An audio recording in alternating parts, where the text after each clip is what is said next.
Hey there, Richie Yip, guest instructor for self-defense tutorials. Today I'm going to be talking about how you want to transition from grappling into striking. So generally when you start off martial arts, you'll just pick one, either grappling like jiu-jitsu or something, and then eventually you may want to go and explore and maybe do some striking. Today we're going to go and focus on boxing. It's really difficult to do both at the exact same time. So if you're a pretty good grappler, and then you want to go and start doing some striking, over the years I've discovered some common pitfalls. As a grappler, right away, pretty much all of your contractions will be long, meaning they're isometric. You're just pulling and then holding. This is completely different when you're striking. When you're striking, the contractions that your muscles are making are really brief. They're really brief. Like a hand clapping push-up. The contraction is only for a microsecond. So right away, if you want to get good at striking, do some hand clapping push-ups just to understand the contraction and how it's different. Because in grappling, the contractions are so long, you're just holding somebody with your upper body. A lot of strikers who used to be really good grapplers, their punches are stiff. It looks like this. They look like Frankenstein, right? What you want to try and do is loosen up. So how do you loosen up? There's two drills that I really like. The very first one is the Hickson Gracie choke documentary where he's on the beach and he's just letting his arms just hang and he's just swinging them from side to side. It is great for striking because a lot of people are just really stiff, or maybe you're just really stiff because you lifted a lot of weights. Right, when you were younger, or maybe you still do, all you do is just bench press and chin-ups. So you're really stiff. You want to be really relaxed. Note how my shoulder girdle actually moves. It's not this. As I throw my right hand, it's not this. My shoulder girdle, my shoulder blade moves independently of my rib cage. And note how my shoulder goes up to my cheek when I'm punching. It is not this. You see how there's all this space? This is what we call a counterattack.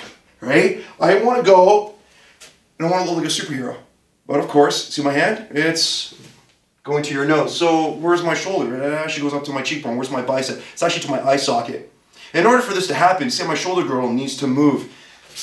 It needs to move independent of my rib cage. So this is really tough if your muscles are really stiff, born from striking. The next thing I really like to do is I just like to hang. Right? So like doing the Hickson Gracie drill on the beach, just to loosen up your shoulders. But also I just like to hang, meaning I get a chin-up bar, I put my thumbs together, and I just hang.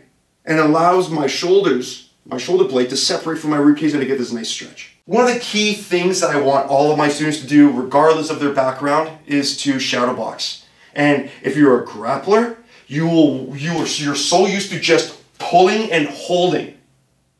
You're so used to this isometric the contraction with your muscles. What you want to try and do is you want to relax and you want to feel the stretch. You want to fully extend. As you're punching, you should feel a stretch through this muscle right here. It's called your latissimus dorsi. You want to feel that stretch. You want to reach as much as you can. As you shadow box, you don't want to even make a fist. This is just a drill and it's just a training method. Of course, punch with a fist. But right now, no fist.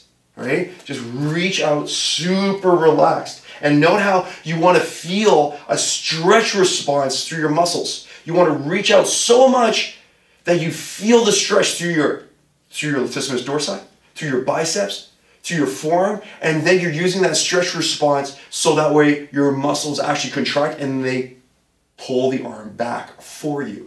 Right? That's what you want. You want to feel that stretch. So you want to get used to being relaxed and stretching out your arms. Remember that earlier drill off of the chin-up bar, right? And when we're grappling, do we feel stretches? Not really, unless we're getting hit by an attack, right? Somebody's trying to rip our arm off. So you want to get used to that stretch. You want to get used to missing punches because that's going to happen a lot when you start to spar. Of course, when you're punching, it has nothing to do with snapping your elbow up and then you hyperextend your arm. It's about reaching, right? It's just like I'm just trying to go and just reach the ceiling, right? That's all I'm trying to do. But of course that ceiling is your nose, so I'm trying to reach out. It is not me trying to hammer strike down. If I'm punching short, which is a lot of people that know what I mean by punching short, you see how my shoulders don't move? And I'm just throwing like I'm doing a hammer fist almost, like I'm going down and my elbow's coming up, and this is how people hurt their elbows. The key difference from grappling and striking is really the muscular contraction. And that's when you watch grapplers start to box, they look really stiff. You gotta get rid of that. So you gotta train that out. Feel all this stretch, have your shoulders move independently. Look at Anderson Silva, his shoulders are so relaxed, right? That's what you wanna try and do. If you like this, please subscribe to Self-Defense Tutorials. And if you want more, I have my own channel, Infighting MMA, and the description is down below as well.